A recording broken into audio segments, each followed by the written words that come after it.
Our next speaker is Dr. Ritika Sachdev, who is the Additional Director of Medical Services Center for Sight Group of Hospitals, specialized in cataract, cornea, and refractive services, with a dynamic and far-sighted entrepreneurial and management skills, which she has developed on her own, taking her forward as a young leader of the future. So let's have her pearl in keratoponic eyes. On to you, Ritika. You are mute. Thank you. Thank you for the kind introduction. Is my video visible? Yeah, visible, heard. Right.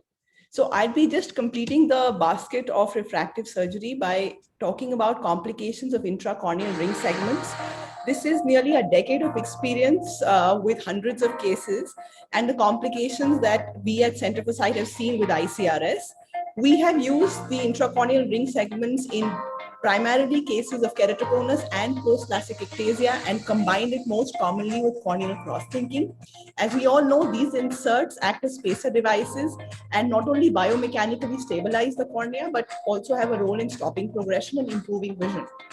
We use the femtosecond laser for creating the channels, and with that, the complication rate is much less. So in literature, complication rate as high as 30% has been noted, but these are higher when you're using the manual dissection to create the channels. While creating the channels with the femtosecond laser, we can create false passage. And in this case, it has gone to the extent of creating a perforation in the cornea. You see here, we have docked with the femtosecond laser. There are some tissue bridges which are cleaved. You can either go in with a dissector or you can use the ring segment itself directly. The first ring segment goes in well. It is important to note that the distal end has to be within the incision, push it a few millimeters into the cornea away from the incision. As you see, the second segment is being put in and we are suturing. The distal end of the segment is actually wiggling and it is not stable in the stroma.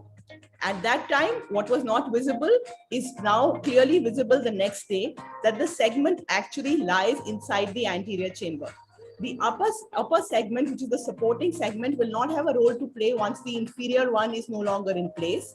So the upper segment is engaged using a Sinskey. There is a hole at the end of the segment. You just engage it and then simply wheel it out. The inferior segment, of course, being in the AC, is taken out through a paracentesis stab incision. The cornea is a very resilient tissue, and at post-operative day 1, the paradise is regained in the sense that there's been no loss of vision and no harm has been done. So this is the cornea simply a day later. Sometimes we have to remove the segment or the segment extrudes on its own. These cases are commonly seen if the implantation is done in with the track which is shallow, or if you've kept the distal end too close to the incision. Do note, even post-operatively, if the distal end is coming too close, you should engage it and put it back in. This is a case where the proximal end was exposed. Sorry, the proximal end is exposed close to the incision and the corneal melt is not going to heal. This exposed segment has to be taken out, and it is only then that this will heal with vascularization. This is a case wherein the intact segment was removed nearly few years after it was in place. Much of the refractive benefit still remained. It is important to know that it is often inflammatory deposits or infected deposits around the intact segment that cause the melting to happen. These are important to distinguish from lipid and calcium deposits, which are more inert in nature. This is white cell reaction that has been seen. This responds well to steroids and must be treated immediately. You can, in increased cases of white cell reaction, actually have epithelial breakdowns, and this can lead to corneal melting. This is a case of mine which came to me post-lockdown because he hadn't followed up. You see here that the melting is right in the middle of the segment. So I don't have access to the proximal end like we had in the previous case. So this is the trying to open up the incision. There is some vascularization that has happened in the incision. I normally suture my incisions and that reduces the risk of extrusion. So I'm trying to enter into the tunnel, but this is, I think, a 6 year ago intact. So what I'm going to do is create a deroofing kind of T-shaped incision, which will give me access to the small hole that is there at the end of the intact segment. This now allows us to engage the segment and simply wheel it out. It is, if the melting has begun and it is to the extent that you see here, this melting doesn't usually go away and it only resolves once the segment has been removed. We have largely seen these meltings with thicker segments, and especially in thicker segments, you should have enough cornea to support this segment. This is post-operatively, the epithelialization begins and the cornea becomes much more stable and the melting stops. So ICRS in our practice has been very useful in the management of keratoconus and post-LASIK ectasia. The complications that we've seen have been about 2%. And the gratifying thing is that if treated well in time, the complications have not led to significant vision loss and have overall been less than 2%, unlike up to 30% reported in literature. Thank you for your attention. Thanks a lot, Ritika. It was a wonderful discussion. You covered a lot on Intacs.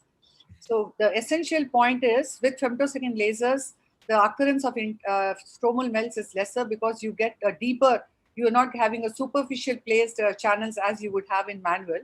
But then if there is a protruding suture or if the patient has allergy and vascularization, these could also be the initiators, even in a properly created femtosecond channel, of triggering of a stromal melt. And of course, the impact of the Intacs itself on the deeper stroma could trigger off a stromal melt. One question for you, Ritika. Now you remove these Intacs, but there is some amount of scarring also, although the volume loss of the segment is out. Do you think that the topographic stability would remain for some time, or would it go off to pre-op levels?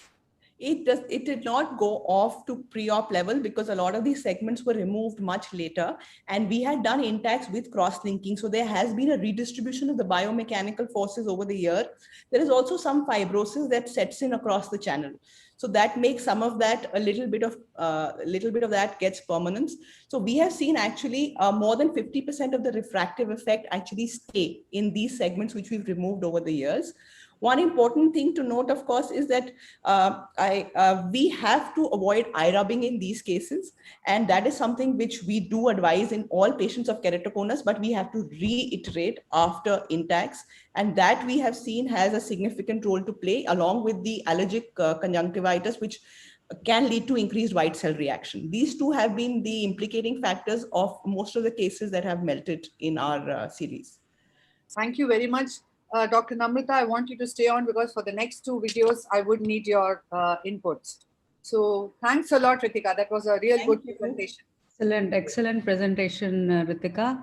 And Ritika is one of the most blessed person, I think, so competent, has been to Lady Harding, to Maulana Azad Medical College, to RP Center for Training, and now finally at Center for Sight. So I don't think anybody can have this excellent combination and excellent presentation, I must say.